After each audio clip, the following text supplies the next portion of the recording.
Leaning her forehead against the porthole, Kate watched Leonardo da Vinci International Airport and her past, which she didn't want to let go of. "I can't feel him anymore," she whispered. "He's gone forever, but that's why we flew here, my girl, so you could start your life over and turn this tragic page." Her older sister Olivia gave Kate's palm a gentle squeeze. "You'll get better, you'll see." The girl just nodded and smiled weakly. This trip to Italy had been unplanned. They had bought the tickets spontaneously after Kate had almost ended up in the hospital from nervous exhaustion. It had been almost a year since Boris's death, but she had the feeling that he hadn't left her. During all that time, she felt his presence everywhere and anywhere, as if he were standing at her back. Kate spent hours talking to him while lying in bed, stuck in endless Moscow traffic jams, taking a bath, and cooking dinner, just as she had before, for two. In the end, after she once again did not allow his things out of the apartment, her parents and older sisters sounded the alarm. She herself was terrified of what was happening to her, for even at work, they began to notice her strange behavior, and if today's students consider something strange, then it's quite serious. In order to distract her, caring daddy, Shangan, arranged visas for her and Olivia in a hurry. "Where would you like to go, sweetheart?" Her father looked at her over the computer screen. She sat across from him in his office, frantically thinking of excuses. "What about work, Dad? It's the session. I have a lot of debtors, and who's going to give me a vacation?" "I'll give you a vacation," William said sternly, looking at his daughter who had lost weight and sick leave. "And whatever you want, just go." "But I'm begging you, Kate. Olivia has agreed to keep you company. I'll buy you both tickets and pay for whatever it takes to make you smile again." "That's unlikely," Kate whispered aside, as quietly as possible. "I heard the whole thing," he frowned. "Okay, Kate, stop being cranky. Save me and your time. After all, you're going to have to do what we all want you to do this time. And Mom and me and Olivia." "Oh my God, I give up." Kate threw her hands up theatrically.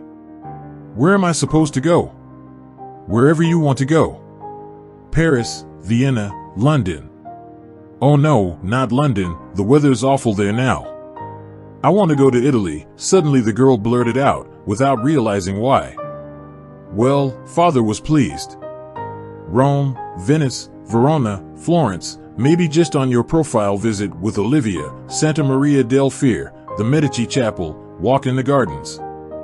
"Oh, I'd love to go with you myself. I just don't have a university to leave." "No, Dad, not Florence. I want to go to the sea, but it's cold now, my daughter." He bowed his head, which made his glasses move to the tip of his nose, and looked at her expectantly. "Well, we can go somewhere closer to Rome, but on the coast." "Well, have it your way." He clicked vigorously on his computer, and there was silence for a minute. Then he cleared his throat and mumbled, "Here's something suitable. Lido di Ostia, 30 kilometers from Rome. A small town with lots of beaches and hotels on the front line." "It'll do." Kate smiled encouragingly at him. Their William was pleased. "Now go on. I'll make the arrangements. Mia will book your hotels and buy your ticket so that you'll be home by New Year's Eve." Kate got up from her chair and headed for the door.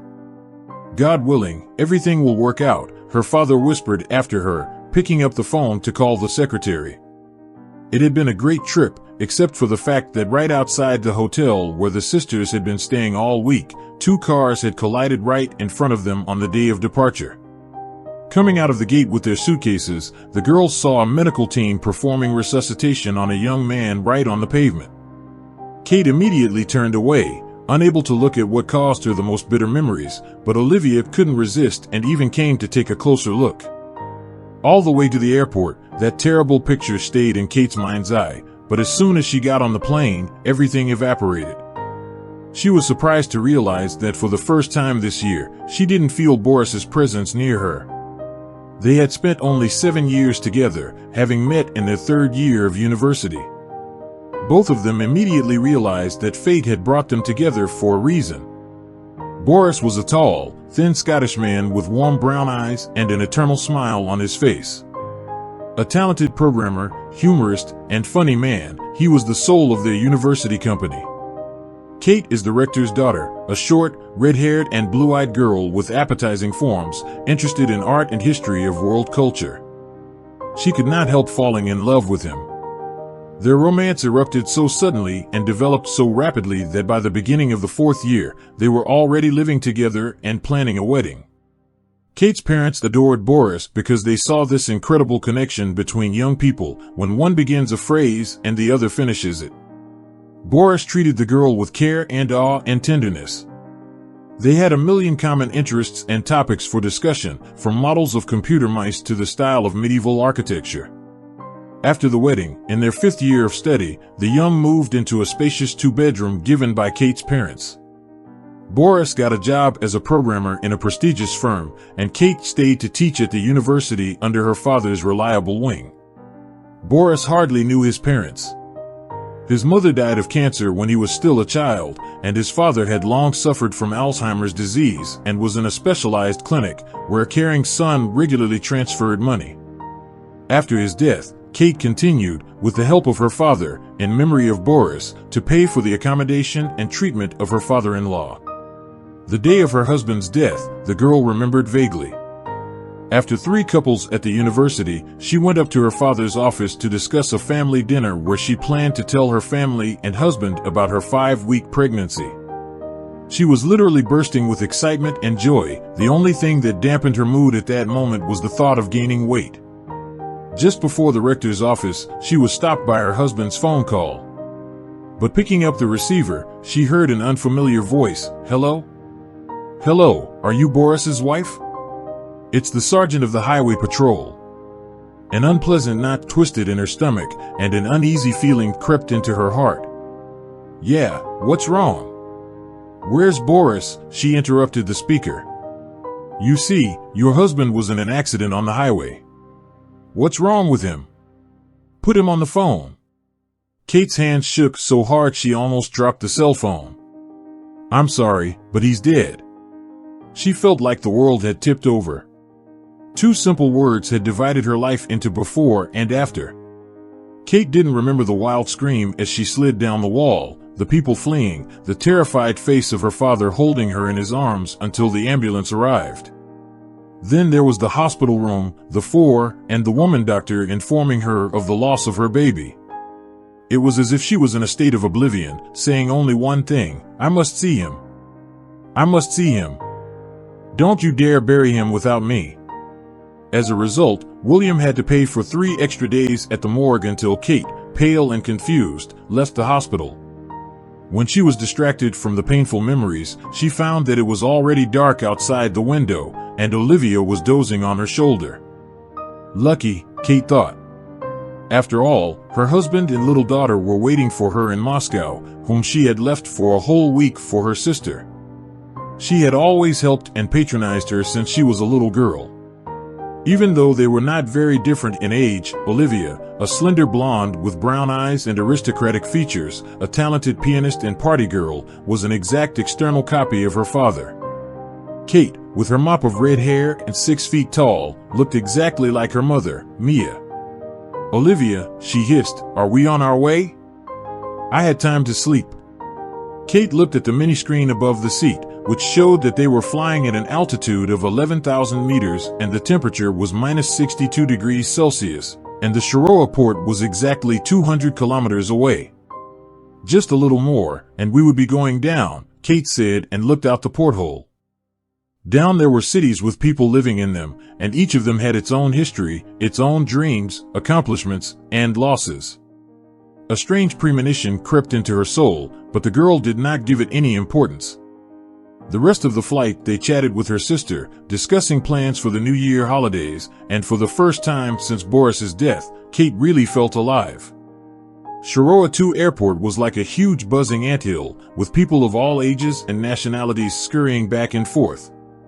The arrival halls were decorated with garlands and illumination, mingling with the crowd. The girls made their way to the right exit, where Oscar, Olivia's husband, was waiting for them. "Look, I'm dying of thirst," her sister stopped Kate halfway through. "Wait for me, I'll run out and get some water." Kate rolled her eyes, but obediently sat down on the bench. 10 minutes passed, but Olivia didn't come back, so the girl started rummaging through her bag for her cell phone. When she took out her cell phone, she snagged her keychain and with it her makeup bag, from which a tube of lipstick fell out. It rolled under the seat.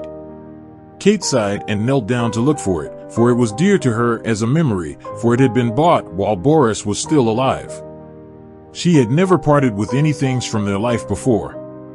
In the process of searching, the girl did not notice a woman slumped down on the bench beside her. First, Kate saw her bright orange shoes, then a long tartan skirt in red and black plaid that transitioned into a black high-necked sweater, and finally an oblong face with piercing blue eyes framed by dark brown curls. "Hello," said the woman. "Good evening," Kate replied, still on all fours. "Have you lost something?" The stranger looked at her, and it seemed to her that this look penetrated into her soul, touching something intimate. "Yes," Kate answered, as if hypnotized, and suppressing a lump in her throat, added bitterly, "I've lost it." Of course, she didn't mean the tube of lipstick. Suddenly, the woman leaned over to her face and said with a mysterious smile, "Believe, listen to your heart, and you will find what you have lost. Only believe." For a couple of seconds, they looked into each other's eyes. "Kate, you lost me." "I could barely find the water without gas." Her sister's voice brought the girl out of the magic circle where the stranger's blue eyes had drawn her in. She hurriedly turned to Olivia and got up from all fours. "No, it's nothing, it's fine, it's okay." She was confused in her thoughts. "Kate, what are you doing?" Olivia took her by the shoulders. "Nothing," and she turned back to the stranger, but the bench was empty. On the way back from the airport, the girl replayed their brief conversation and smiled bitterly. What she longed for, she could never get back. Believe it or not, people don't come back from the other side of the world. The parents' house where Oscar, Olivia's husband, had brought them was noisy and cheerful, smelling of childhood and tangerines. In the living room, there was a huge decorated Christmas tree, covering a mountain of various boxes and wrappers with presents. With its fluffy branches, the fireplace was blazing cozily, and Olivia's daughter, was sitting by the huge window overlooking the garden. She was busily brushing the hair of her new Monster High when she saw her mother and aunt. She broke out of her seat and rushed toward them with a merry squeak. In the bustle and general atmosphere of the holiday, Kate forgot herself and distracted herself from sad thoughts. It was the second New Year's Eve without Boris, the last one she spent in a hospital bed and this one in the circle of caring and understanding relatives. The girl was eternally grateful to them for the love and participation they surrounded her with, for not leaving her alone because she was going crazy when she was alone. Yet Kate realized that to abuse their special treatment was the height of selfishness, so she melted into the holiday euphoria. She eagerly took a hot shower, styled her hair, and changed into an emerald-colored cocktail dress that her mother had carefully laid out on the bed in her former room. Apparently, she'd bought it while her daughters were away and had misjudged it a bit. It was a size too big for Kate's formerly lush figure. Whether from stress or longing, she'd lost 15 pounds in the last 6 months. Finally, the whole family gathered around the table bursting with all sorts of salads, appetizers, and drinks. Xenia noticed with a smile that her mother had prepared all her favorite dishes. In the center of the table was an indescribably beautiful cake with a mango layer, from which everyone, even the dog Chloe, drooled. This lady and Boris had a mutual love, although to tell the truth, all the animals were always crazy about him, for he knew his own special approach to them. Even Olivia's parrot squeaked with delight when Kate and her husband came to visit. "Kate, sweetheart, do you want red or white?" Mia asked softly, pulling her daughter out of the captivity of memories. The girl smiled. "Let's start with white, and then who knows?" Fine, her father approved of her choice, not hiding the joy of the fact that her sense of humor returned to her. They clinked glasses, drank, and began to eat when Kate's cell phone rang insistently in the hallway. Who could it be? Delano smiled in surprise at her mom. "I have no idea," the girl replied, climbing out of the table. Maybe the students want to wish a happy new year or a mysterious admirer, whispered Olivia, which earned her mother a reproachful look. Or Uncle Boris. And shouted loudly at Kate, causing her to stumble on the living room rug. What? Olivia whispered at her daughter. I told you that Uncle Boris is far away now, where there are no phones or cars. He can't call Kate. In the hallway, Kate exhaled and picked up the phone. The number was unfamiliar, strange, and from the looks of it, the caller wasn't even from Russia. Hello? Hello, senorita? Kate asked, a trembling female voice with a monstrous accent. Yes, it's me. Maybe English? There was hope in the voice on the other end of the line. Of course, Kate responded in a casual manner, completely confused. Good evening, my name is Sylvia Rosie. My son, Fabio, he claims to know you and asks you to come. What? The girl didn't understand. Fabio? Who? Where are you going? There was a brief pause. You see, recently he had an accident and lost his memory, she sobbed. He doesn't recognize anyone close to her, Madonna Mia. But he keeps talking about you, gave his name, exact address, and phone number, broke 2 mirrors in the hospital. He's going crazy. I don't know what to do. The doctor forbade me to give him the phone number, and now Fabio has sedated me, but I'm so worried, so worried. Please come here, maybe you can help my boy. What are you talking about? Where should I come? Lita d'Asta, Sylvia answered. It's not far from Rome. Kate's eyes blurred. She frantically searched her memory but could not remember any Fabio Rosie. The circle of men she'd met in Italy had been reduced to a waiter and the owner of the hotel where she and Olivia lived, and their names were Vincenzo and Luano. Plus they were both elderly and certainly couldn't have had a mom with a voice as young as the one she'd heard on the phone. It's a mystery. Maybe you have me confused with someone else, Kate suggested, turning to Sylvia. Another SOB? Your name is Kate, yes? You live at 17, Amari Boulevard, Moscow, apartment 245, yes? You teach at the University of Art History and World Literature, yes? That's right, but I still don't understand anything. Kate, she's getting really excited. Believe me, I'm just as surprised, Sylvia said sorrowfully, but I'd do anything for my son. Please come, I'll pay your way, I'll pay for your stay here. Just don't say no. The girl didn't know what to say. She was just lost in guesswork and could not find any logical answer to a million questions. My son is very much looking forward to seeing you. Do you believe me? Good, she said at last. She was suddenly reminded of the words of a stranger she had met at the airport. Believe me, believe me. I'll call you tomorrow, Sylvia said, and we'll get everything organized. Disconnected, Kate stood in the hallway for a good couple more minutes, staring at the door. Kate, she heard her father's voice, the chimer in 5 minutes. Where are you? Coming, Dad, she said and slowly wandered into the dining room. Oh my God, Mom, she shook her hands, you've got no face on you. What's wrong, daughter? Everyone turned to her. She didn't know what to say, so she blurted out, I think I'm going to Italy again. There was a long pause.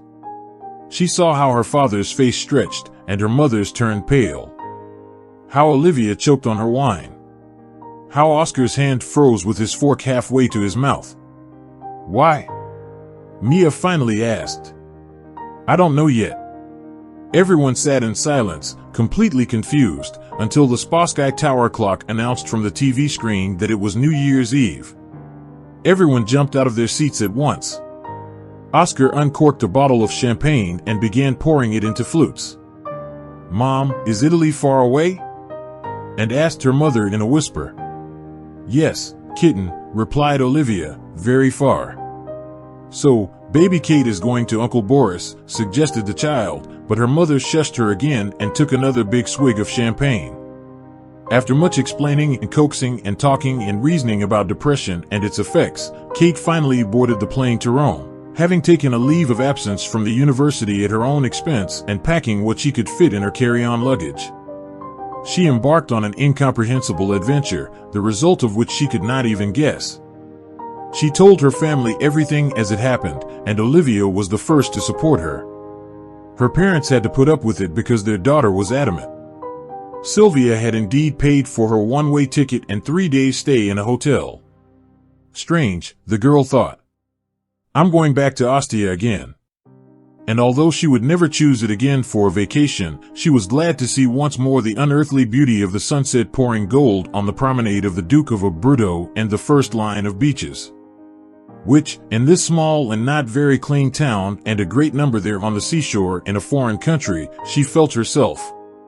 And why was the great mystery of the century, which she had yet to solve? At the familiar Da Vinci airport, she was met by a smiling gray-haired old man with a white mustache and a large sign with her name on it. He didn't understand a word of English, but as they drove in the old Alfa Romeo to the county hospital, he chatted away, gesticulating and occasionally forgetting the steering wheel. In the hospital lobby, a tall, slender brunette in her 50s, wearing a yellow pantsuit and light gray in her carefully stylized hair, came out to meet Katie. She looked at her guest with a strange, cautious gaze, as if trying to see if she had seen her before, looking for some kind of support in her eyes, and the same tense expression on her face. Then she said, "Buongiorno," and in English, holding out her hands in greeting, added, "Thank you for coming." "Welcome." "Hello, Mrs. Rosie." Kate extended her hand in return, which Sylvia gratefully squeezed with her slender, aristocratic fingers. "You know, my dear, I didn't believe until the last moment that you would come. But Fabio, he's so expectant of you. And he won't eat anything at all and doesn't recognize anyone," she sobbed and took her guest under her arm and led her to the elevator. "But I still don't know why I'm here, to be honest," Kate admitted. She liked this woman at first sight and wanted to help her. "You see, the doctor said he has amnesia, but he remembers things that never happened to him. He's saying names of people he's never met, as far as I know, although truth be told, he and I haven't been very close lately. He's changed a lot in the last years since that accident in Moscow when he was traveling to the International Medical Conference." "Oh, you're here," a woman's exclamation silenced Sylvia, and Kate saw a smiling young girl in front of her, an exact copy of Sylvia herself. "Kate, this is Giovanna, my daughter and Fabio's sister," she introduced her.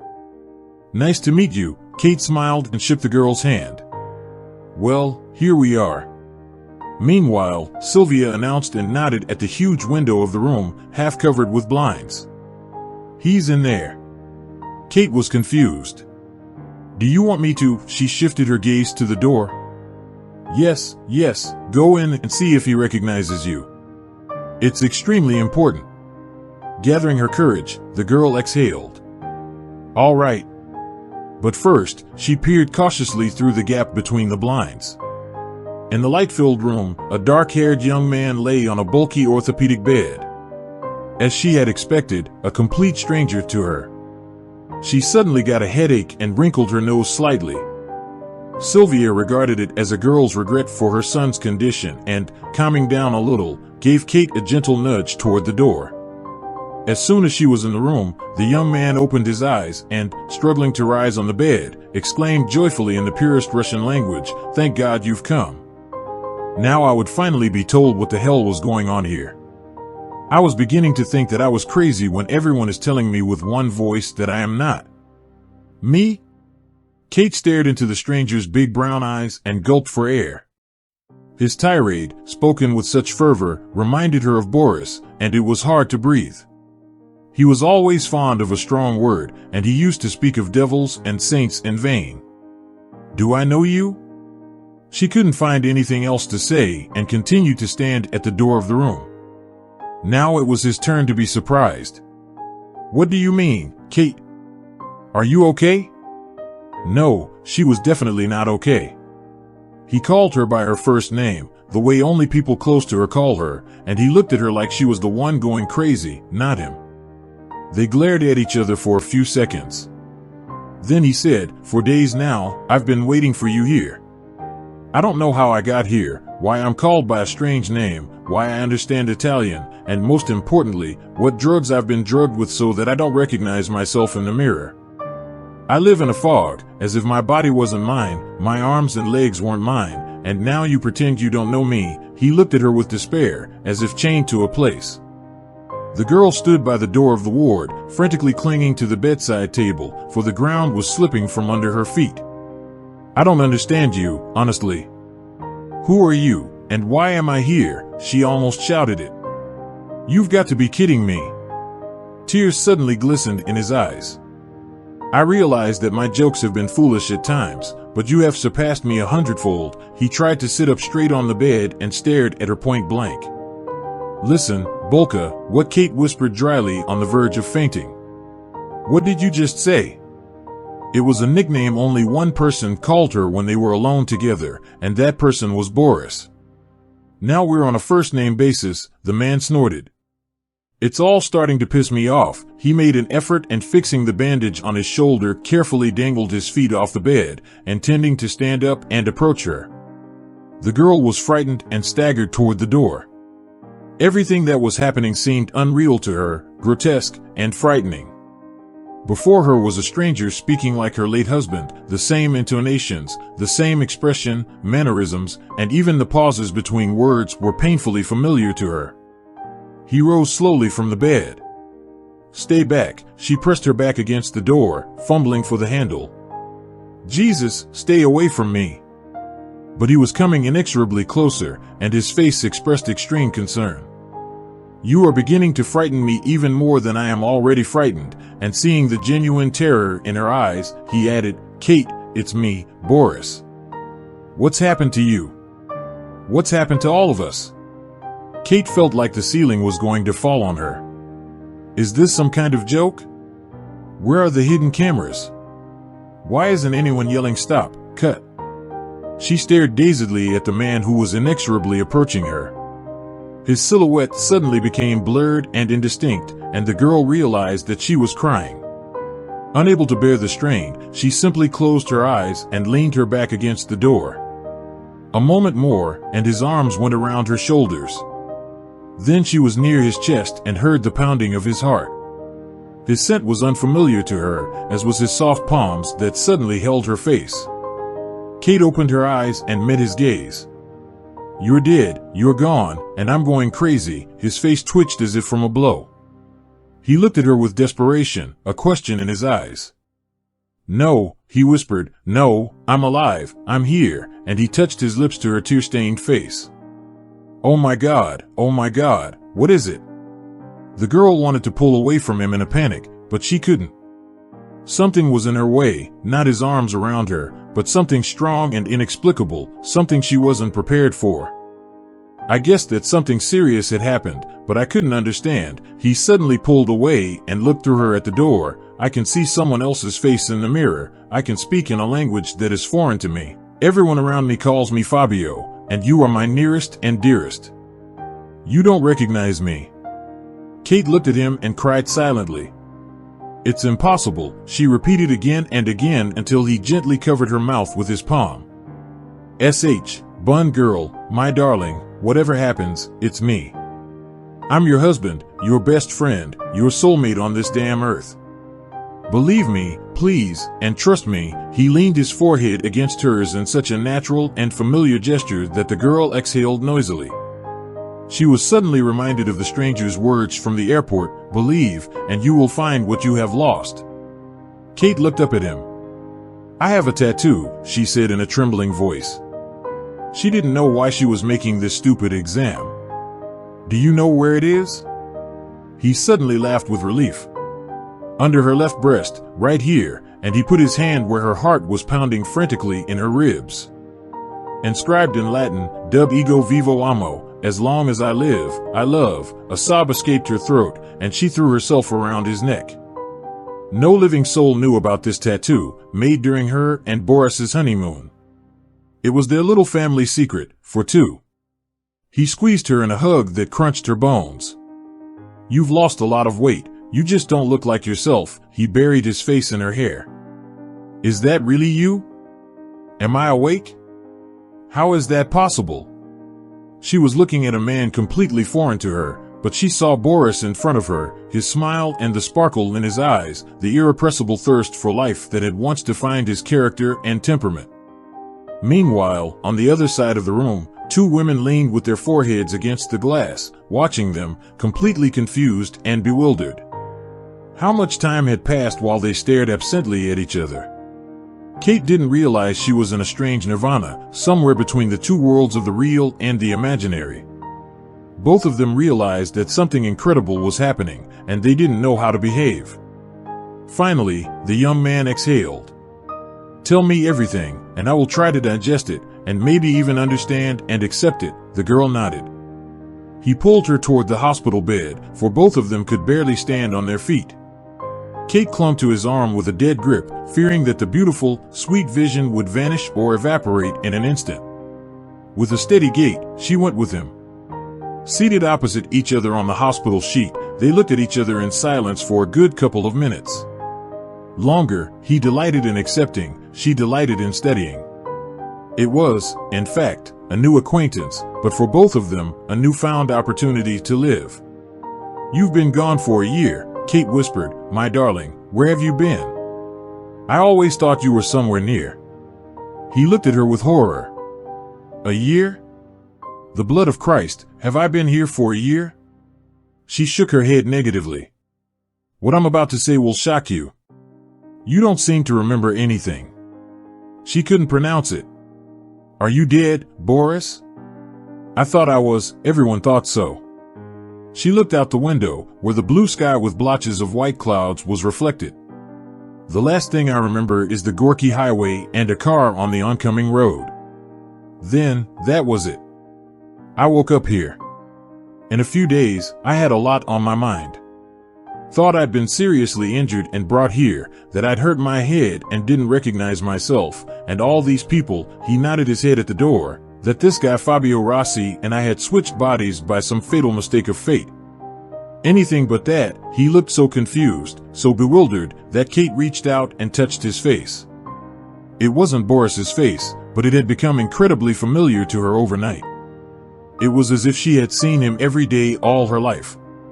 She told him everything from the beginning to the present day, about the accident, about their unborn child, about her longing and the feeling that he was near, about the trip to Italy with Olivia, about the woman at the airport, about Sylvia's call.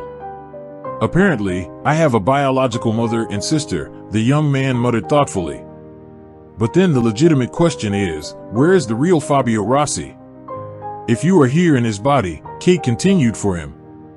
"Quite right, Bon, where is Fabio, and why did he leave his body to let me in?" He put his palm on his chest. "You know, I've been having dreams of strangers with other people's faces. Maybe they were memories of his past." He squeezed his temples convulsively. "God, this whole thing is giving me a headache. Too many mysteries for one day." Kate took his hand and squeezed it lightly. "But apparently, I'm supposed to call you Fabio from now on," he nodded. "Apparently, yes, but only in public. In private, I'd like to hear my name." The girl looked at him, and she was dying to kiss and hug the man she had loved and thought dead for a year. And no matter what his appearance was, the important thing was that he was here. He still loved her, which meant they had a chance. But for how long? Isn't it possible that he's here by mistake? That's all they'll have to find out somehow. Suddenly, Kate's cell phone rang. She automatically reached into her purse and took out the gadget that was making noise throughout the room and put it to her ear. "Hello, Kate, are you okay?" She heard Olivia's angry voice in the receiver. "To fly in and not call home, but that's not normal at all." "Oh, I'm sorry," Olivia guiltily flew through the girl. "It's just me. I've been really busy." "Busy doing what? What are Mom and Dad freaking out about?" "Your phone's been off the whole time, and just now I got a text saying that you've been in touch. How are you? Where are you?" "I'm fine, Olivia. Actually, I met someone who... It's not on the phone. I'll tell you everything as soon as I get home." "And that's it?" My sister snorted. "For now." "Well, I hope you know what you're doing." Kate smiled like she'd never smiled before. There was a brief silence. "Well, okay, Call me when it's convenient, Olivia said and disconnected. She hadn't changed.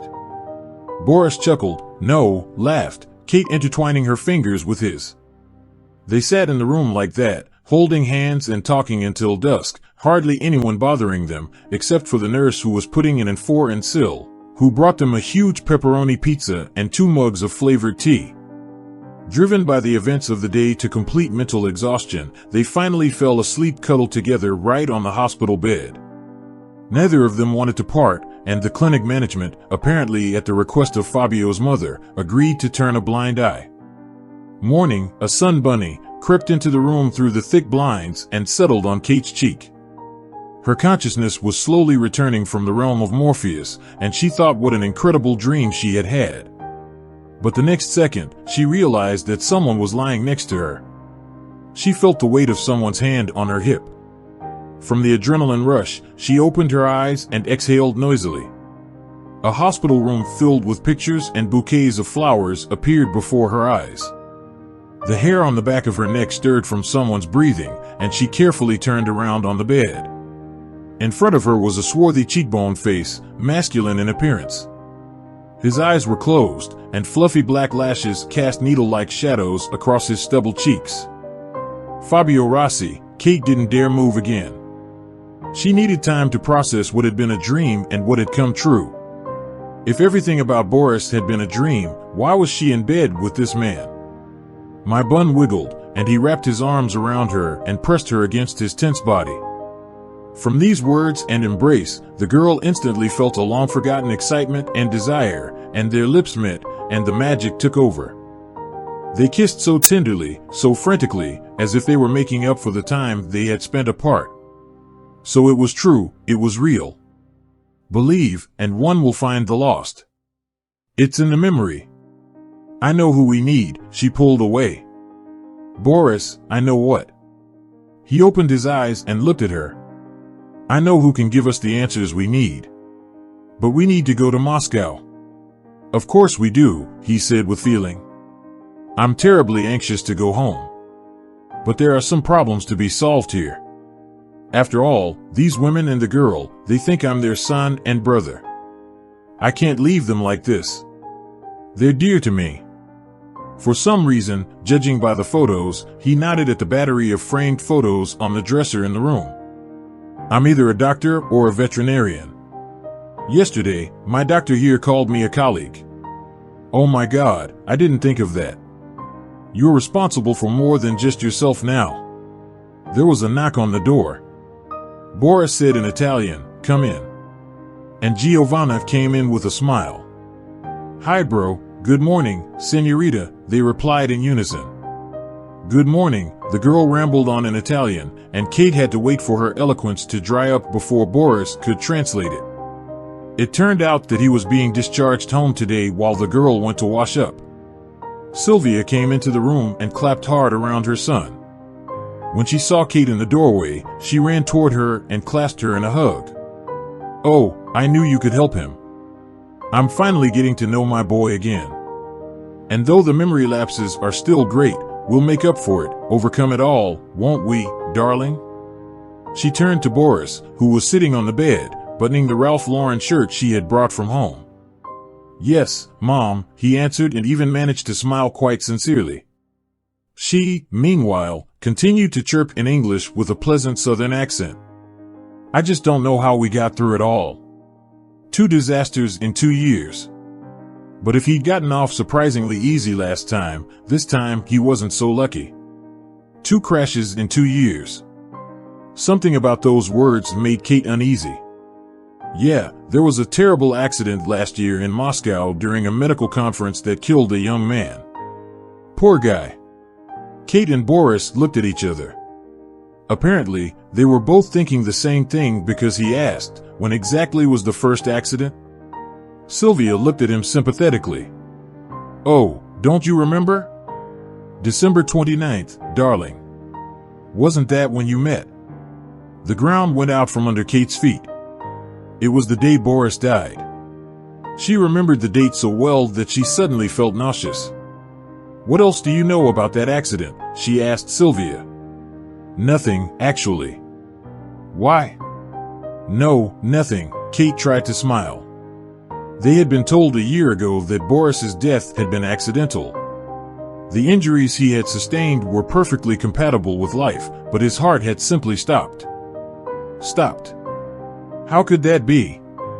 An hour later, they were on their way to Sylvia Rossi's apartment on Betsy Street. Aren't you going to the hotel? Sylvia asked Kate. No, Mrs. Rossi. I'll stay with Fabio. The woman was surprised, but didn't show it. Well, Kate certainly liked the Italian mentality. I should cancel the reservation. Yes, Mom, please cancel. Kate will live with me, Sylvia blushed, Giovanna giggled, and the driver, the same one who had picked her up at the airport the day before, laughed and said something in Italian. He said, I'll marry you soon, Fabio translated for Kate. Oh, if only he could have known, and winked at her. The apartment where Sylvia and Giovanna lived was huge. There was plenty of space and light, a lovely modern minimalism, and a pleasant atmosphere enhanced by the many photographs of witnesses to the Rossi family history. A festive table was ready for their arrival, where the young people listened to stories about the childhood, life, and career of the man in whose body Boris's soul now resided. The driver, Mr. Lorenzo, and Giovanna did not lag behind Sylvia in their memories.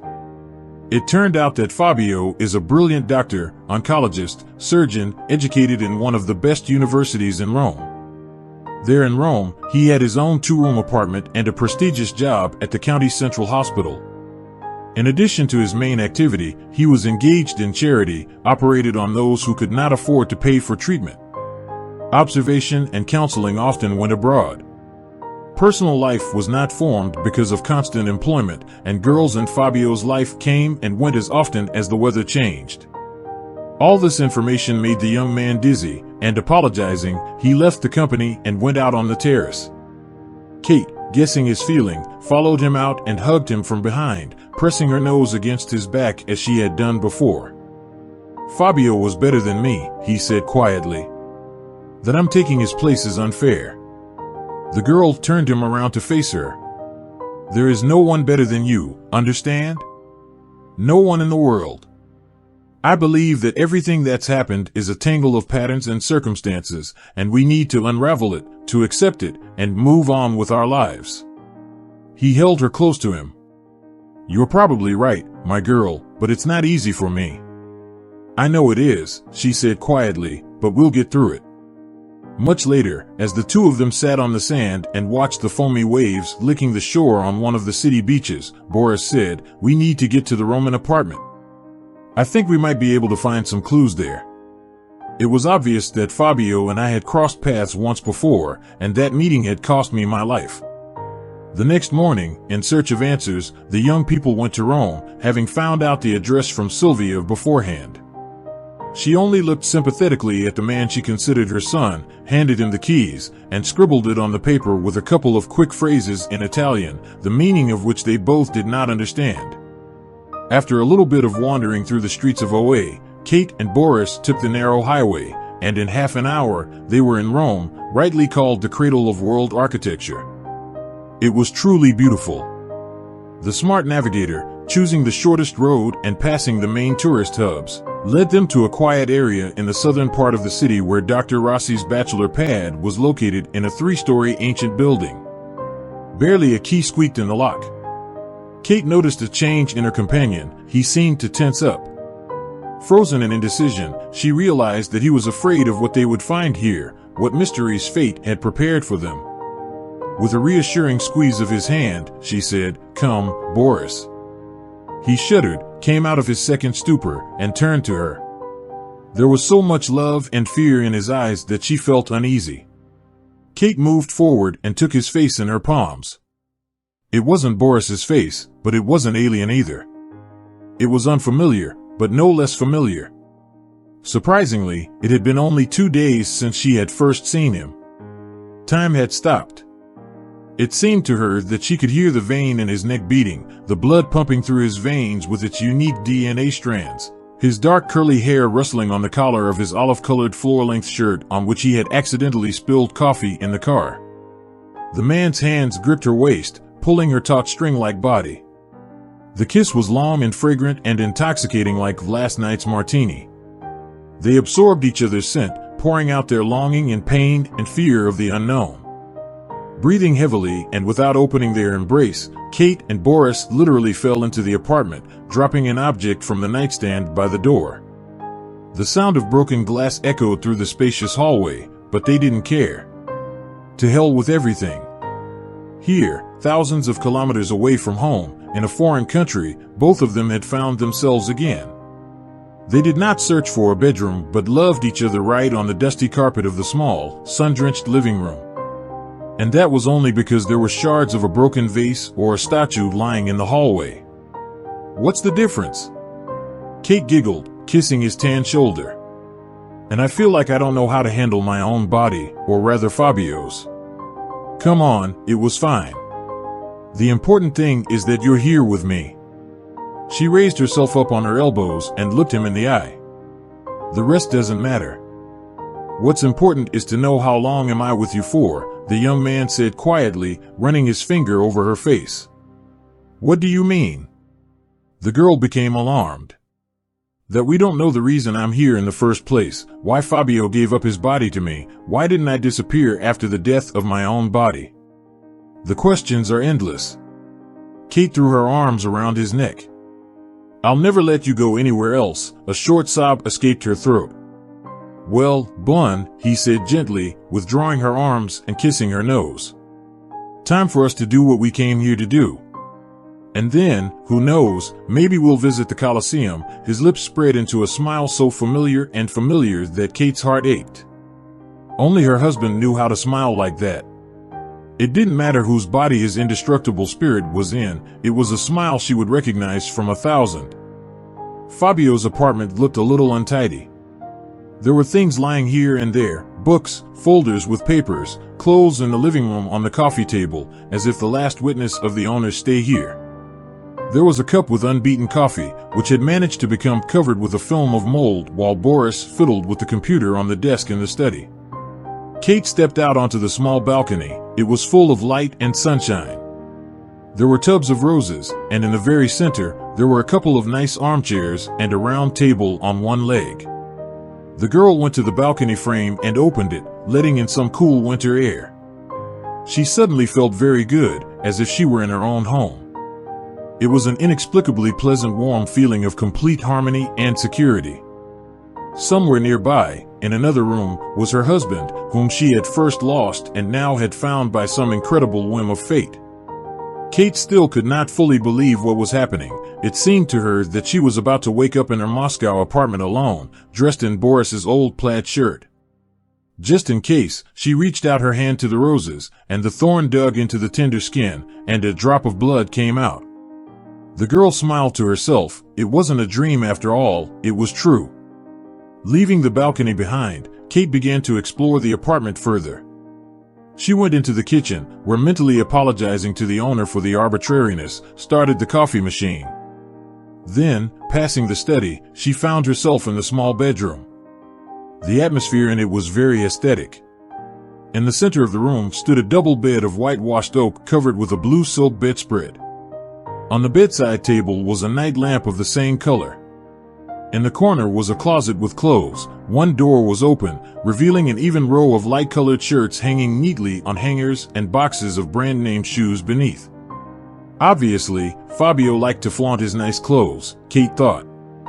Meanwhile, she continued to look around the bedroom. The rugs on either side of the bed were the same cobalt blue as the bedspread, only with flecks of silver strokes to match the gray wallpaper. Above the bed hung a large, elaborately carved crucifix. The girl was about to leave, but noticed a folder with documents lying right on the bed. When she came closer, she realized that they were probably work papers, probably the case histories of Fabio's patients. Not knowing why and not understanding, in a word, she began leafing through them. Suddenly, a photograph fell out of the folder. It showed Fabio and a woman in a hospital gown. She was completely bald, but something about her seemed vaguely familiar. She stared at the thin face with big eyes and couldn't remember where she'd seen her.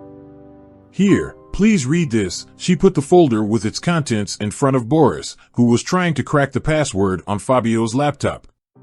He quickly flipped through the files. It was the medical history of a woman named Molly and the result of an experimental treatment that apparently saved her life. He read and read and read the text as if he knew exactly what he was talking about. So, diagnosis of acute leukemia, blah blah blah, 3 courses of therapy plus immunotherapy, blah blah blah, result is remission. Well, nothing good for us, unfortunately. Meanwhile, the aroma of freshly brewed coffee wafted from the kitchen. They were sitting on the balcony, drinking strong espresso from tiny coffee cups they'd found in the bowels of the dishwasher. You know, I was really hoping we'd find something here, some kind of lead, Boris said. We're just getting started. Kate put her palm over his hand. Something will turn up. Saying these words, the girl thought about the fact that they didn't even know what they were looking for. I have a feeling, Boris said thoughtfully, closing the lid of Fabio's laptop, that we're thieves who have broken into someone else's apartment. Apartment, I understand you, Kate smiled weakly, squeezing his hand. I feel the same way. But in a way, it's your apartment too. They stayed in Fabio's apartment until dusk, but could not find anything that could open the veil of secrecy. With a broken heart, Boris took out several sets of clothes from the closet, noting that their former owner had excellent taste. All the clothes were full of famous labels, from Marco Polo to Lacoste to Yves Saint Laurent. Spreading them out on the bed with a mixed feeling of shame and fear, he looked at the shirts and pants that had been bought for the body where the stranger's soul now resided. All this was taking its toll on his psyche. There were more and more questions every minute and no answers. The only thing he knew for sure was that he had to go to Russia, to the place where all this unimaginably unbelievable story had begun. It was obvious that they needed the help of someone special, someone who, upon hearing about what had happened, would not twiddle their thumbs and call the doctors. Finally, having put all their things in a traveling bag, the young people left the apartment. While Boris was fiddling with the lock, a stocky, bearded man appeared in the stairwell and, with a joyful exclamation, he enclosed him in a strong embrace. When the initial shock passed, Boris and Kate guessed that he was obviously Fabio's buddy and played along as best they could. He said something in Italian and then, eyes goggling in horror, listened to the story of the accident and the hospital. Then Boris politely introduced his companion to him in English. This is Kate, my fiancée. He hesitated, realizing that he did not know the name of the new acquaintance, but he himself extended his hand to the girl. And I'm Eno, your fiancée's friend and neighbor. I'm very surprised, I must say, that sly man never told me about you. I suppose he was afraid I'd get away with it, and he laughed heartily at his own joke. The young men smiled politely in return. Well, I'll be going, Enzio said, stopping laughing, or I'll really fall in love. Goodbye, Kate and Boris, he said with glee. He was about to head for his door, but he evidently remembered something and spoke Italian again. When the young people were getting into the car, Boris said that he had asked about some experimental patient from Moscow. It turned out that Fabio had treated her for cancer using some new methods and for free. I wonder if it had something to do with his death. My gut told me it did. Well, Bun, shall we go for a drive through Rome?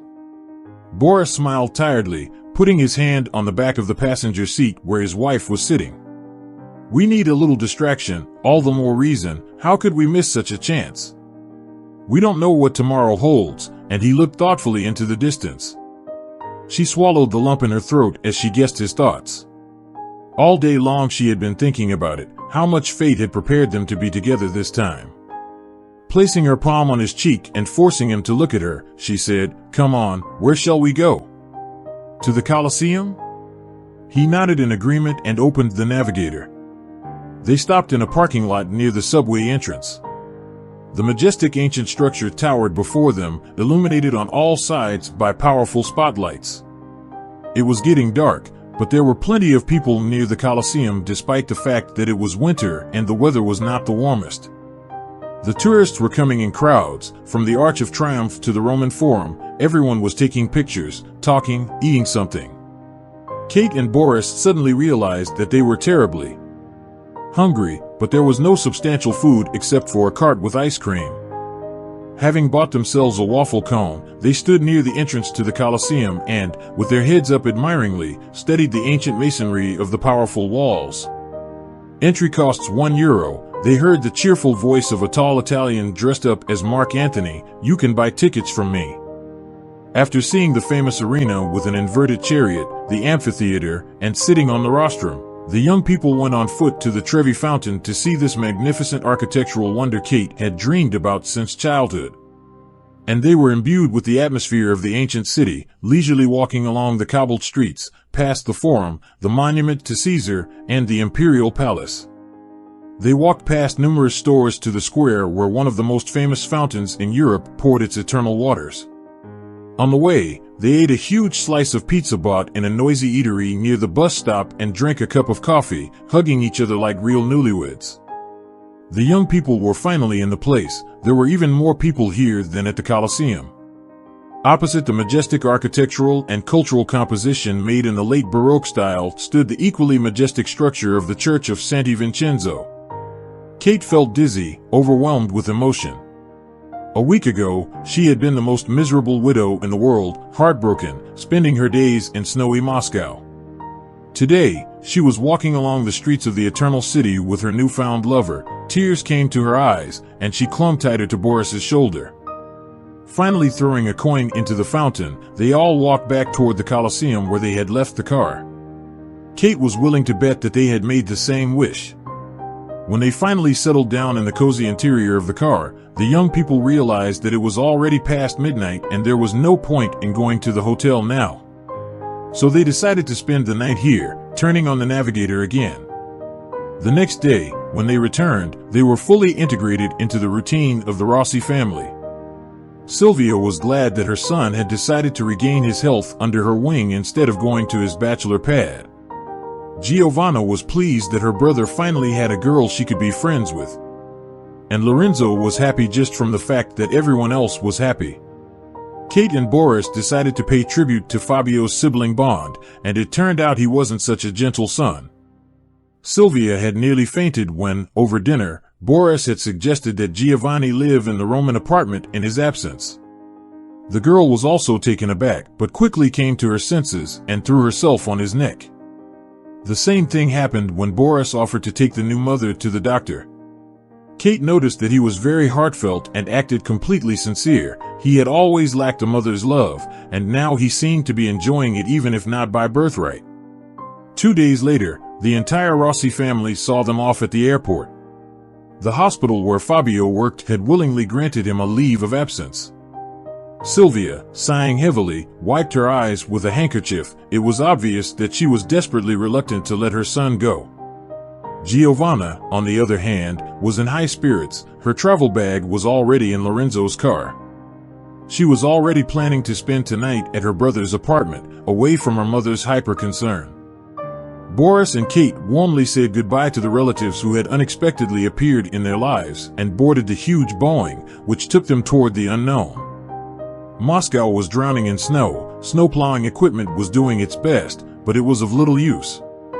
Sitting in a cab, stuck in a traffic jam, Boris smiled broadly against his will. He finally felt at home. Fabio's light jacket had made him a little cold at the terminal exit, but now he was warm and felt more alive than ever. Kate hadn't informed her family of her arrival. She needed time to sort it all out, how she would present the changed Boris to them, what she would say about their relationship, whether they would understand her. She wanted desperately to call Olivia and ask for advice, but she didn't know where to start. There was no way she was going to believe the whole transmigration of souls thing. Now they were on their way to their apartment to rest at home and plan their next steps. They needed someone who could help them understand what had happened, maybe a psychic or a hypnotherapist, maybe a battle of the psychics. Once inside his own home, Boris couldn't hold back his tears. According to his wife, he had not been home for exactly a year, strangely, but nothing had changed here. Even his house slippers, given by his mother-in-law for the 23rd of February, were still snoozing near the poof in the hallway. He looked at Kate gratefully. "It's like you've been waiting for me." Their eyes met. She looked at him the way only women in love look at each other, openly, passionately, with a kind of inner tearing. And I waited, the girl whispered, with a kind of naive sixth sense. And I couldn't let go. Then they loved each other here, in their own little world where there was only him and her. The next morning, Kate got a call from Olivia. "Hello, Kate," her sister's voice was angry. "Hey, Olivia, you're not, Mom and Dad are freaking out, and she's home." Kate was stunned. "Where are you from?" There. "Your neighbor told me." Kate rolled her eyes. "She's a nosy neighbor. Anything you want to tell me?" Olivia was still angry. "Kate, you understand," Olivia spoke sternly. "I'm worried about who it is. What are his intentions?" "Do I know him?" "No, Olivia, you don't know him," Kate replied with a smile, "but you will very soon." "Oh, really?" "You were going to tell me," Olivia said sarcastically. "Actually, I was. I just didn't know how." "We need to see each other right away," my sister said. "I don't know what your reasons are for not letting anyone know you're coming, but I'm sure you have them. I am also sure that you will tell me everything that happened to you from beginning to end, and I promise I'll understand." "Okay, deal?" Kate laughed. "When can you come see me?" "I'm on my way." Hanging up the phone, the girl looked at the doorway of the living room where, leaning his shoulder against the jamb, stood Boris and looked wearily at his wife. "Is she coming?" he asked tensely. Kate nodded affirmatively. "What will you tell her?" "What will we tell her?" His question caught the girl off guard. She shrugged her shoulders. "I don't know yet, but I'm not strong enough to lie to her. I have to think of something, and it's urgent." He looked at her with a mixture of fear and hope. After all, in his new body, he was about to step out of the comfort zone he'd barely been able to get used to after everything that had happened. Unanswered questions swarmed in his head like pesky flies, and mentally, Boris took up a broom more than once to sweep out of his head the garbage they had left there. He sat down on the couch next to Kate and hugged her silently. It felt like the only safe haven in the universe right now, and he just closed his eyes, inhaling the floral scent of her hair. Noisily, the familiar, achingly familiar scent of her skin mingled on his lips with the notes of cinnamon and morning coffee. "We're going to make it," her whisper was soothing and incredibly light. She had rushed after him to another country, waited for him, and would not let him go while his soul was somewhere between heaven and earth. This woman was his destiny, his only half, and he was grateful for it. So they sat on the couch until the doorbell tore them both from the captivity of silence. "In peace, I'll get it." Kate jumped up and ran into the hallway. Boris, a ball of nerves, remained seated on the couch. There were sounds of greetings and hugs in the hallway, then Olivia's apologetic voice announced that Anne was not allowed to go to daycare because of her sniffles, so she had to take her with her. The next moment, Kate's niece, dressed in the latest fashion in a light-colored suit, entered the living room, and seeing a strange man sitting on the sofa, stopped at the door. "Hello," Boris tried to put a cheerful note in his voice. For a second, her gaze lingered on his face, and then she suddenly smiled and, coming to the sofa, sat down next to him. "Hi," the girl looked at him intently and, as if casually added, "Long time you were not there." After that, leaning on his knee, she took up the hair of her doll, which she had brought with her.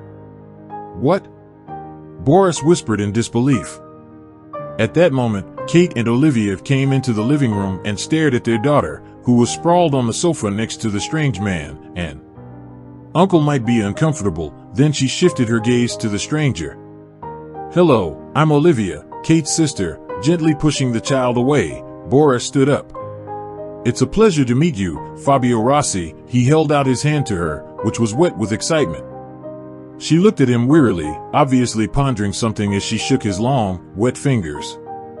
"Are you Italian?" Olivia asked bluntly. "Let's sit down," Kate interrupted her, saving her husband the trouble of lying. "Does your face look familiar to me?" She sat down on the chair across from her. "Mom, of course it's familiar," and smiled. "You couldn't have forgotten Uncle Boris, could you?" Boris and Kate froze as if they'd been splashed with ice water, and Olivia embarrassedly shushed her daughter.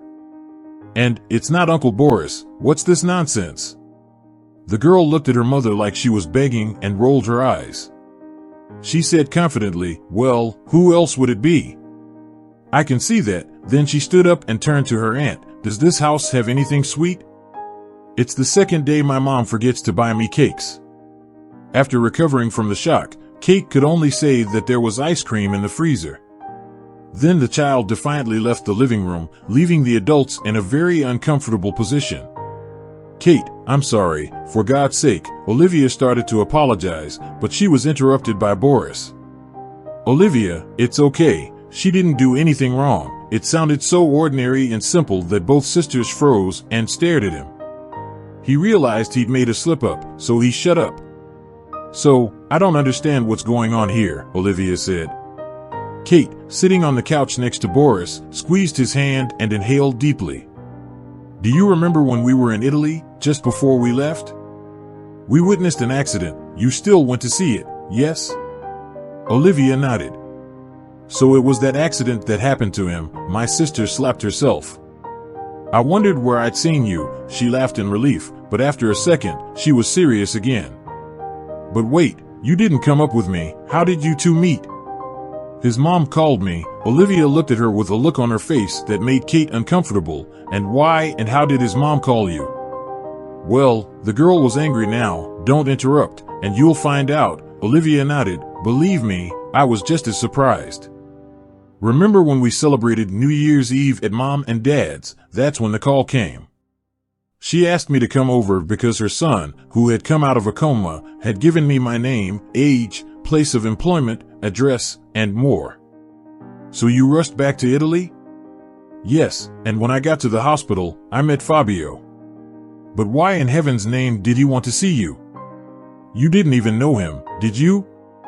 "That's a good question." Kate nervously rubbed her husband's arm, "but there is an answer to it, although it is unbelievable and it's hard to believe at all." "Enough already, Olivia," she spread her arms. "What the hell is going on? Should I call the doctor for you?" Kate shook her head. "No, I'm afraid you're going to need a doctor, Olivia. The thing is, it's not Fabio Rossi." Finally confused, Olivia looked at the man sitting next to her sister. "Who is he?" she asked quietly. "It's Boris, Olivia, that's it." Olivia jumped up from the couch and pulled her cell phone out of her bag. "I'm calling an ambulance." Everyone went crazy, and she started frantically tapping at the screen of her iPhone.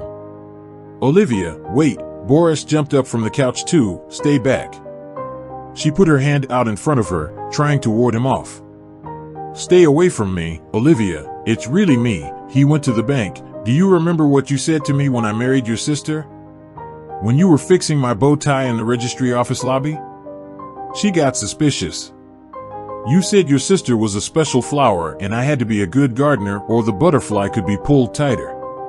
She looked up at him, dumbfounded. "And also, when we were all in Dagestan, you dropped your bracelet into the abyss, Kate, and then asked me not to tell her." There was a pause, interrupted by Anne, who entered the living room with a jar of ice cream. She walked over to Boris and handed him a scoop. "Your favorite, right?" Olivia shifted her gaze from her daughter to her sister, from her sister to the stranger, in a panic, and finally collapsed, exhausted, into a chair, clutching her temples with her fingers.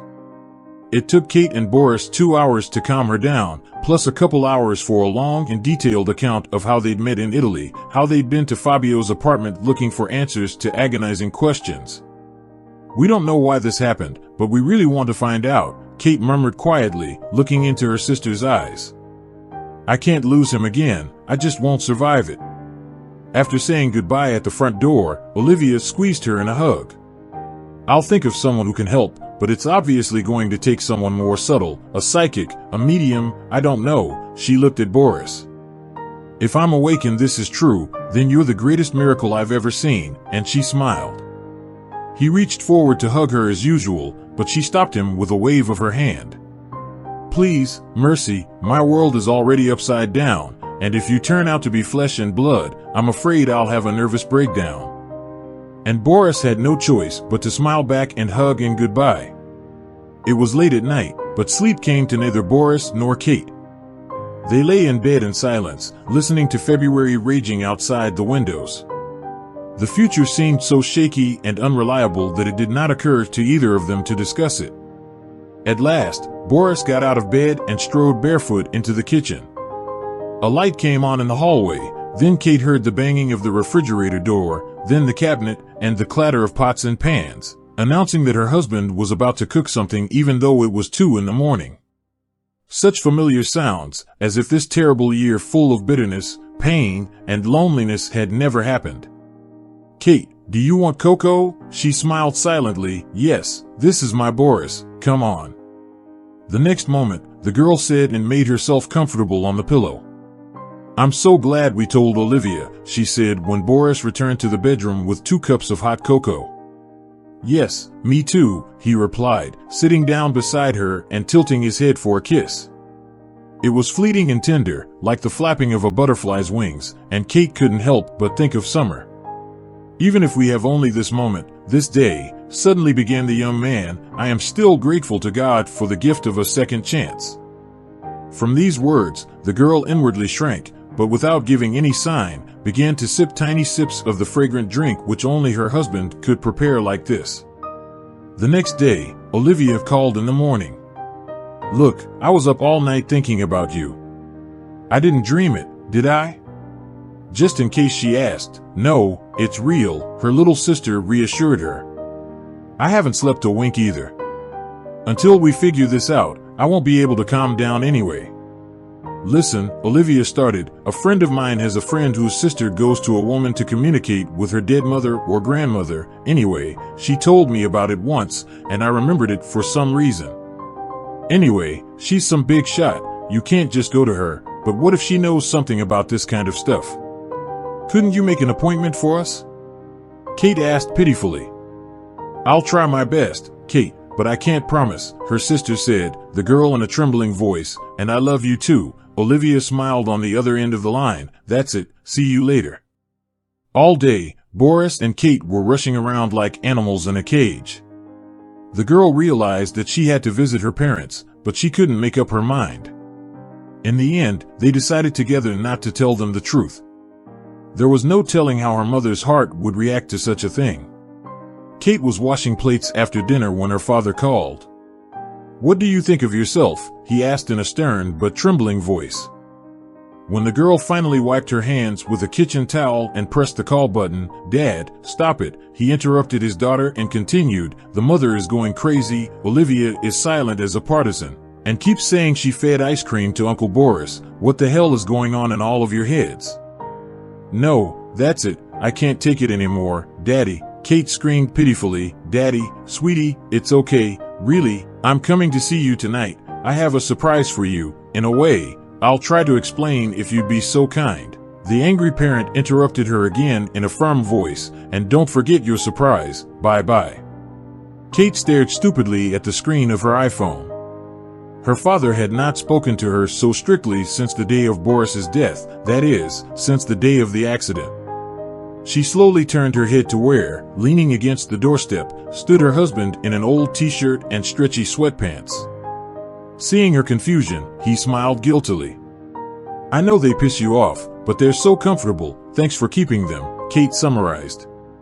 "We're going to Mom and Dad's tonight." Kate changed his face. "What are we going to tell them?"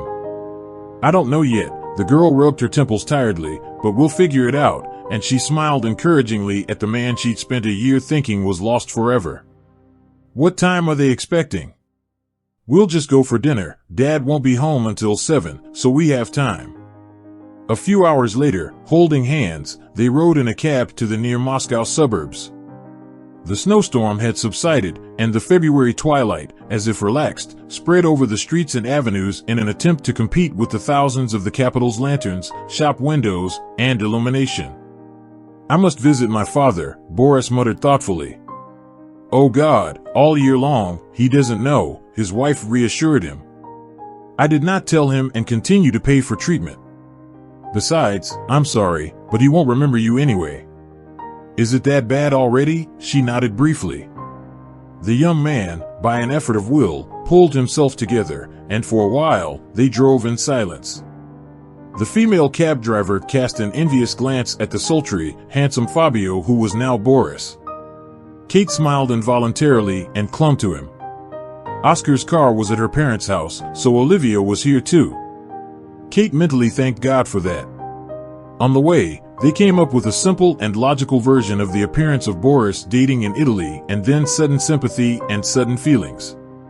As soon as they were on the porch, the door noisily dissolved, and Mom appeared on the threshold. She sobbed and hung around Katie's neck, casting a fleeting glance at her companion. "I've been so worried, so upset, that you're depressed again, my girl, my daughter." Boris only silently observed this scene with an understanding smile. He felt that he missed everyone terribly and prayed not to reveal himself before time. "Mommy, I'd like to introduce you," gently pulling her away. Kate whispered, "This is Fabio, my Italian friend. He came with me from Rome." Mia, if she was surprised, did not give the appearance of a questioning look. At her daughters hastily replied that Fabio speaks excellent Russian. "Hello and welcome, dear Fabio." Mom extended her hand to him, but as soon as their fingers touched, she hastily took it away. "Thank you, Mia," Boris replied as politely as possible and followed the woman into the bright living room. Everything here was as before, hospitable and cozy. The same pictures hung on the walls in the hall, on one of them he and Kate coming out of the registry office 1,000 years ago. "That's Kate's husband, Boris," Mia explained, catching the guest's gaze, stopping at the photo. "He was a very nice man who died in a car accident," she added meaningfully. "There are no such people now, unfortunately," and she sighed noisily. Boris suddenly felt very good in his soul from the fact that in this house, he was still loved and remembered. Suddenly, the massive figure of William appeared in the doorway of the living room, who raked his daughter in a pile and squeezed her so that her bones crunched. "Daddy, you're choking me," she laughed. "I had such thoughts," the father joked and turned his gaze to Boris.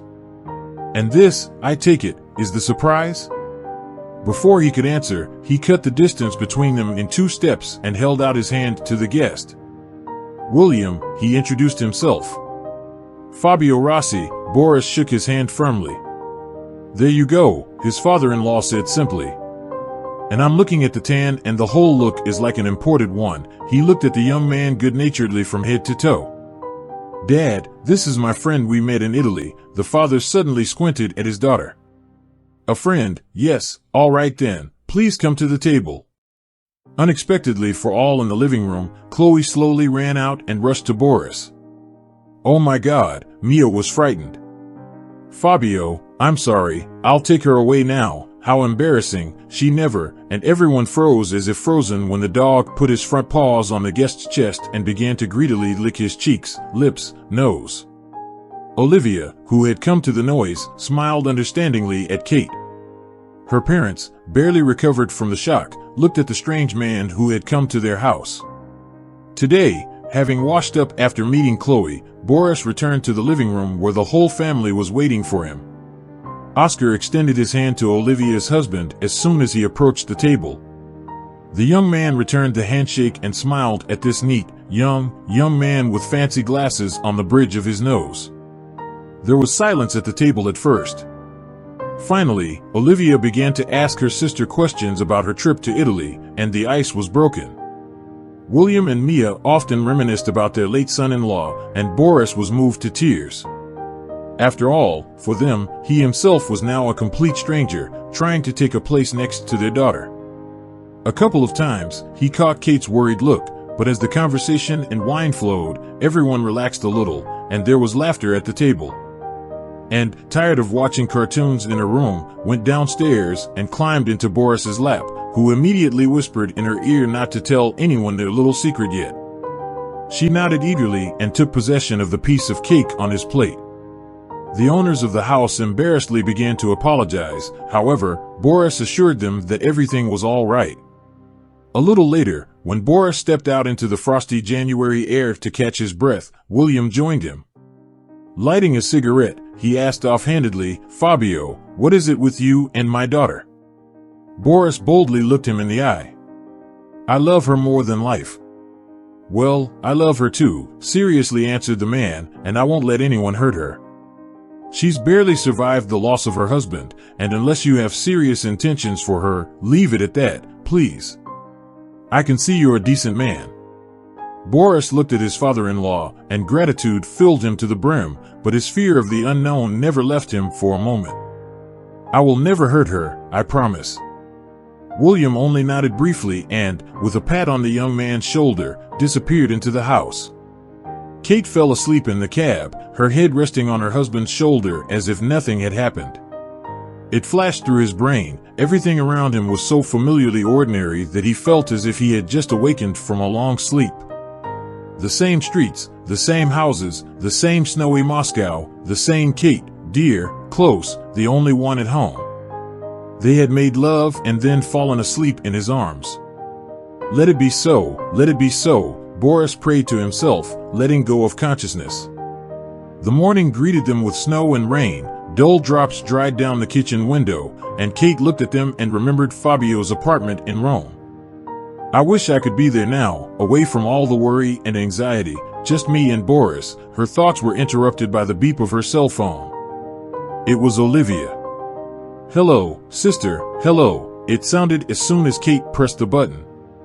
Hi, Olivia, she answered, if I'm not good, Moscow is not the capital. There was a short pause, then she started up again. I've booked you in today to see this woman I told you about. But do you remember the psychic? Who, of course, I remember, Kate perked up. Oh my God, Olivia, she's expecting you both at 3. Her name is Molly, she dictated the address briefly. Don't forget to call me right away, she threw one last quip before disconnecting. Kate hung up and rushed to the bathroom where Boris was shaving. Boris, let's get ready. What? He stood there with his face half soaked with foam, wondering what was going on. At 3, we have an appointment with that psychic, Molly, Olivia was talking about. She'll be able to see us. Well, that's great, Boris said uncertainly, going back to shaving. Kate immediately understood his feelings. It was simply fear of hearing something that would ruin, destroy their little secret happiness. She went over to him and hugged him. Everything will be all right, love, without fail. They packed quickly and hailed a cab. They didn't want to run to the subway in this weather. Besides, it was not far to go, and time was running out. The car stopped at a yellow-colored building with old windows and a small sign, Molly's Travel Agency. Well, it looks promising, Boris hummed, helping Kate out of the cabin. They looked around the front of the building and, holding hands, moved boldly forward. After ringing the intercom, they began to shake off the snow from their clothes.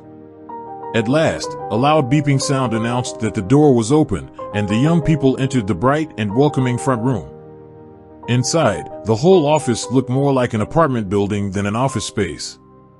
There were cozy sofas with colorful cushions around the perimeter of the rather spacious hall. There were paintings and pictures of different people hanging everywhere. The floor was covered with an old but clean carpet.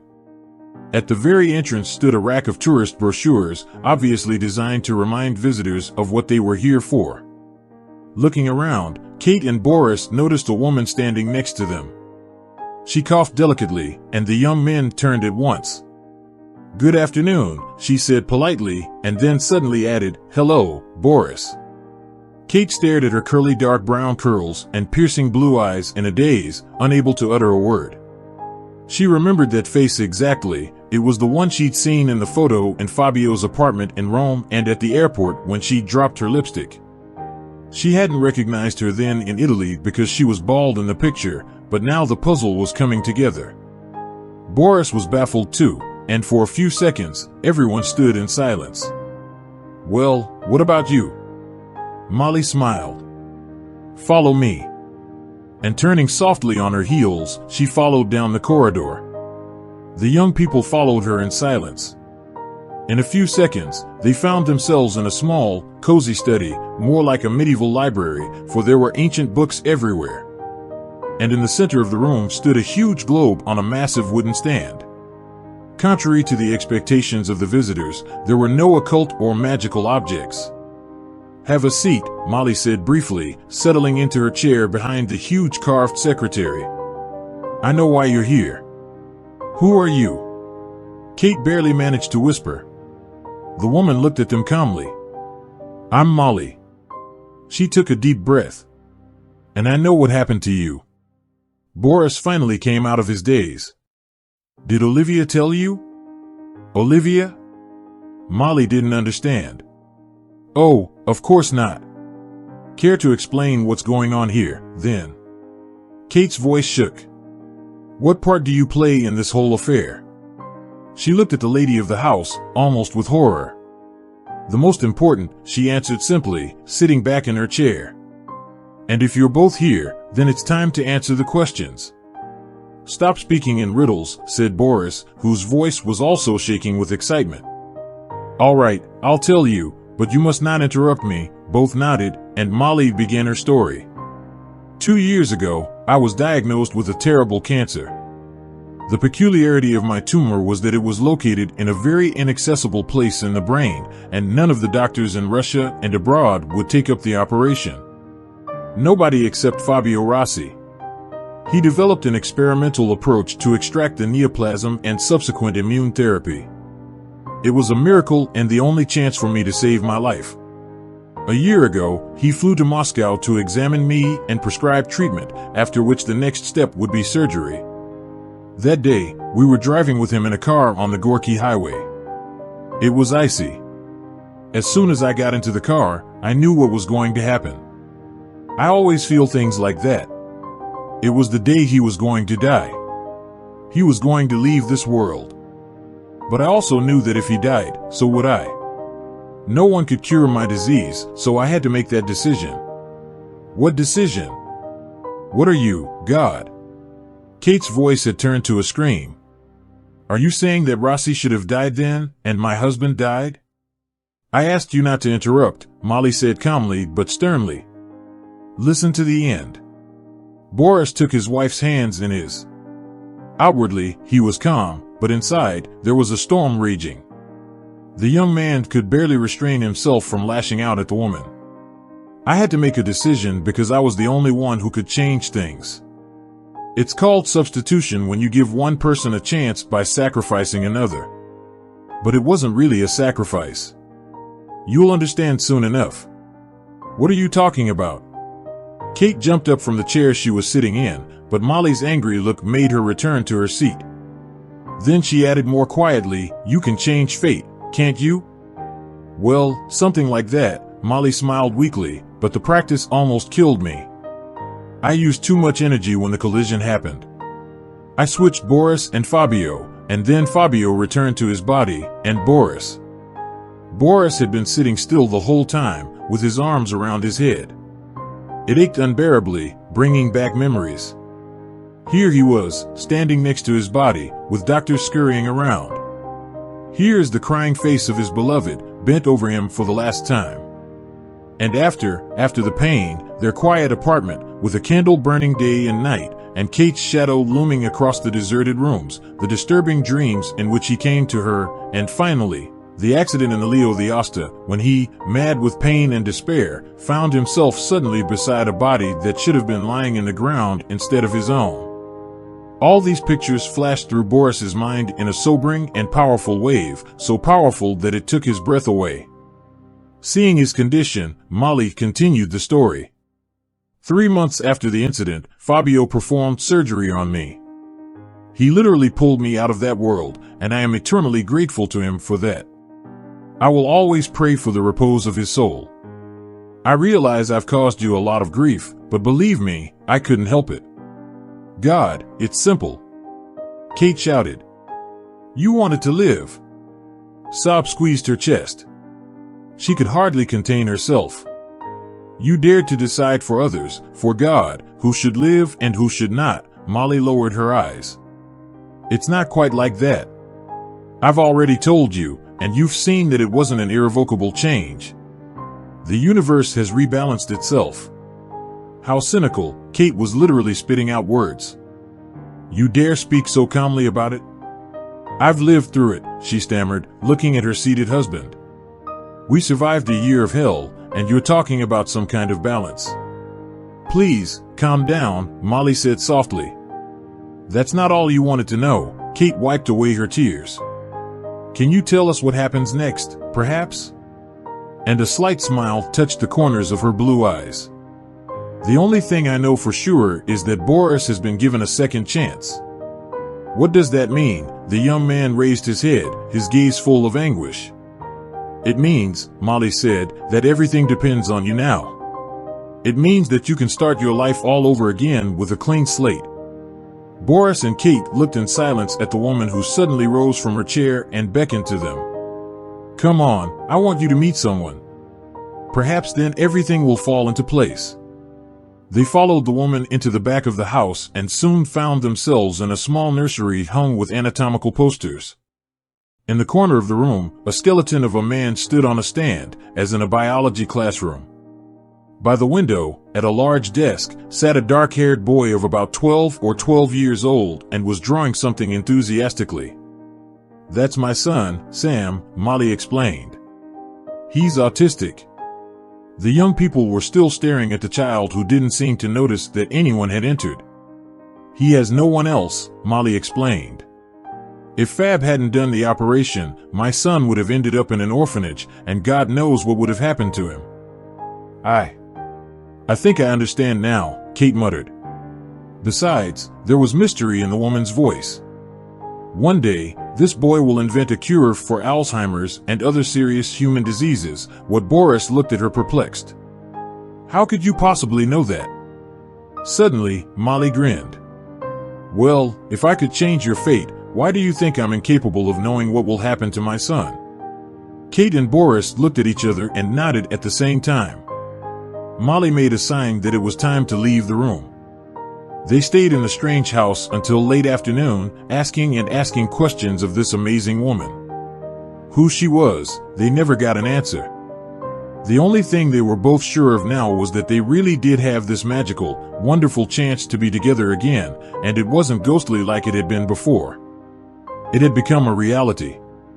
They had a little more business to take care of. Dealing with Boris's and now Fabio's residency in Russia, establishing relations with their new Italian relatives, and much more. Once home, they called Olivia, and all together cried with happiness. And a couple of days later, the young people were sitting in the hospital room where Fabio was getting reacquainted with his father, William.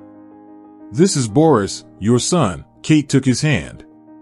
You don't remember him, son, his eyes looked so much like the eyes of the old Boris. Distractedly, they wandered over the young, tanned man's face, obviously unable to find any familiar features on it. As if frustrated by this, he silently withdrew his hand and lay back on the bed, turning his back to his visitors. When Kate and Fabio left the hospital, it was snowing thickly outside. In the light of a street lamp, they could make out the intricate swirling of huge flakes against the black winter twilight. It was January 14th, Old New Year's Day. Only 2 weeks had passed since that phone call that had turned Kate's life upside down. The young people held hands and wandered toward the subway. Against all odds, they were together again, and that meant everything would be all right.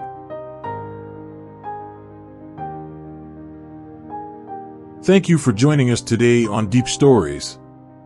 Be sure to like and subscribe and hit that notification bell so you don't miss out on our next video.